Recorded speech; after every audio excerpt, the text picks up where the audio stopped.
non abbiamo badato a spese assolutamente. Un'opera del maestro Gioacchino Scopolo, fratello di Teomondo. Eccola.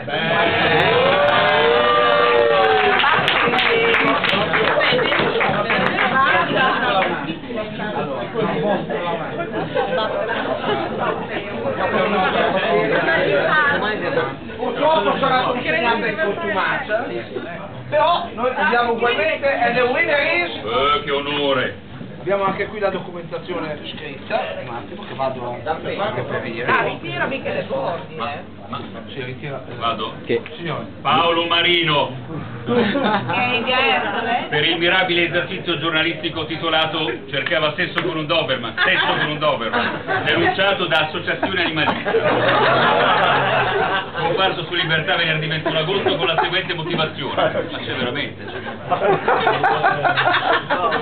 L'amore per gli animali, fondamento del messaggio di San Francesco d'Assisi, in questa straordinaria composizione giornalistica oltre ogni limite, tratteggiando con il garbo e la misura a cui l'autore ci ha ormai abituati scenari lacoontici di accoppiamenti tra uomini e cani, ma anche cavalli, poni, asini e financo maiali. Di grandissimo effetto giornalistico il brano in cui si spiega che la raccapricciante richiesta del 52enne della Valtrebbia era di accoppiarsi con il cane.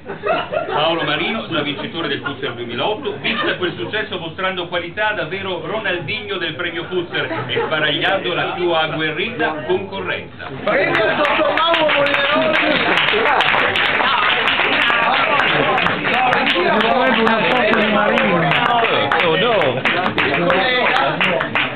Un grande onore, prego, veramente. I fotografi, esatto.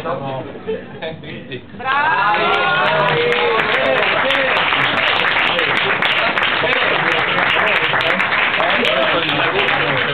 Aspetta. Presa la giuria. Ah, sì, non è bello.